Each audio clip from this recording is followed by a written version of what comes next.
Hey there, kids. It's me, Lawyer Cat, ready to convince you that cats are the best.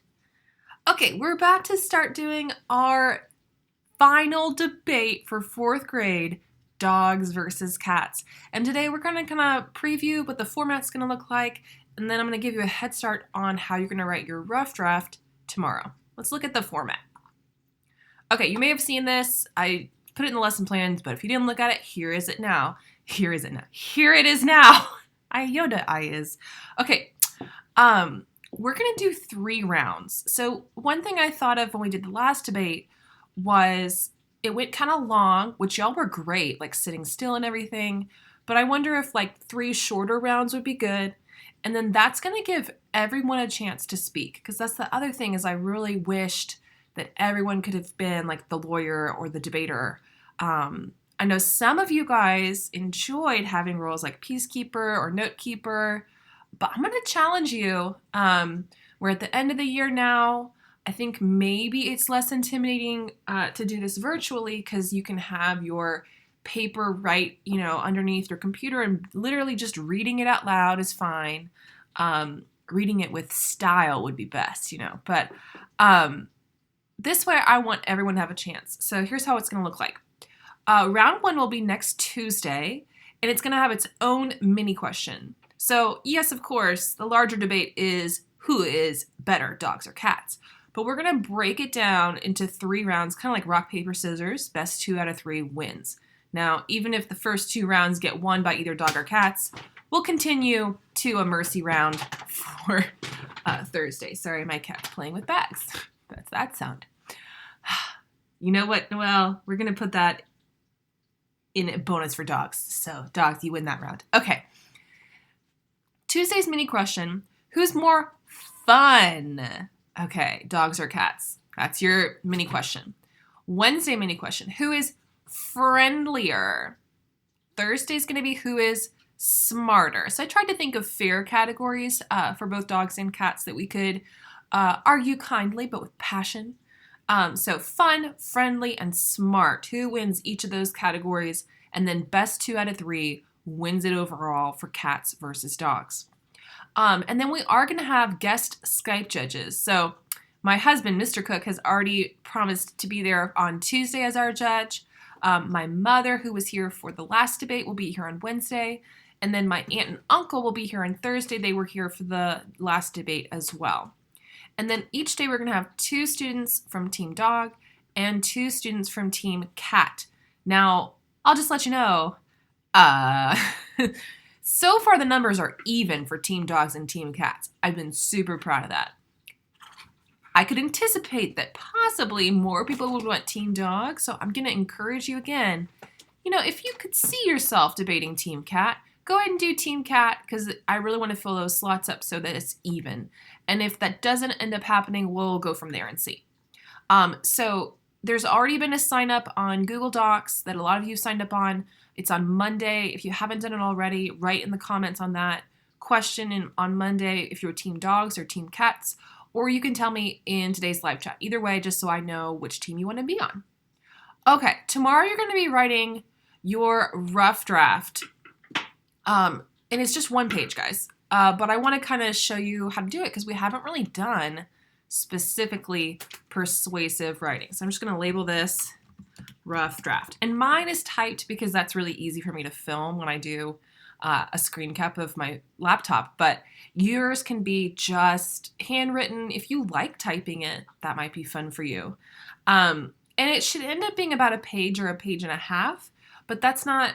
Honestly, you're not going to turn this in. So this isn't something that that you need to worry about necessarily, but you do need to do it. I will be disappointed if we start the debate and it's your turn and you clearly haven't written anything because that means a whole week of ELA has gone by without work. So this is a great topic.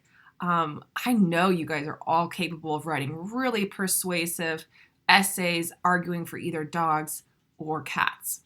Okay, you should have watched a video on Monday that told you a little bit about like the format of it and put in some useful phrases. So I've just put them here at the top to just kind of remind me as I'm writing that those are there for me. And again, I'll put this little template in Google Docs if it's helpful. In fact, I'm going to go ahead and remember to make a copy so that that's there for you guys and I can edit this other one. Okay. And then you're going to have just 3 paragraphs for your essay: an introduction, a body, and a conclusion. And this is literally how I still write papers today. Like if a teacher tells me what I need to do on my paper, I write in the different sections, and then as I write them, I just delete the information that the teacher told me so that I know that I've hit all the categories I was supposed to, and it works pretty well. But you know, you have your own system. Sometimes teachers teach a formal outline. That never helped me writing, honestly. That always like really made me mad. So I'm not going to do that with you guys. In general, your first paragraph, your introduction. And remember, this writing, the purpose of it is to be spoken out loud. So you get to have some fun with it. It might not be as dry or formal as the research paper we just did. So this might be more like your blog format, because you want to really wow your audience and grip them, right? So you can put your own style, put your personality into it. And the intro paragraph is where you do that first. So you might start with an anecdote or a personal story, something like, "When I was 4, my dog pulled me out of a well, and dogs are amazing, and you should be so lucky," you know. So maybe something like that. Or maybe a question like, "Do you like playing with feather and lasers? Then you must love cats," or something better than that. But a surprising statement or fact. So this is the one that I'm actually going to go with, and I am going to do my rough draft from Team Cats. So Team Cats rule, because that's what I believe. I love my cats. Full disclosure, and I should have said this earlier, but I know we're all going to have fun, but I want us to also be kind, because the truth is, right, the dogs and cats are both amazing. I've had dogs and I've had cats. I happen to own cats right now, but not dogs.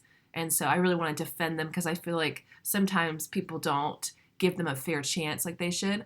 But I love dogs. I have nothing against dogs. I just think cats have their own delights that should be shared. Okay, so I'm going to model the introduction paragraph, and I'm going to do it with a surprising statement or fact. And this is the part that I actually did some research for. I'm not requiring that you do research, although it might be kind of fun and give you some more tools in your toolkit. So I just Googled a little bit and found out this really cool fact that when you hear a cat's purr, the vibrations of the purr come at a specific frequency, this 20 to 140 hertz.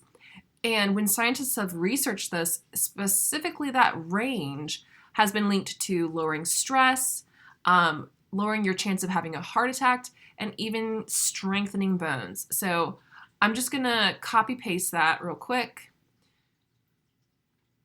into here, just so I have that as a reference. And then I'm going to delete anecdote and question because I know I'm going to do my surprising fact.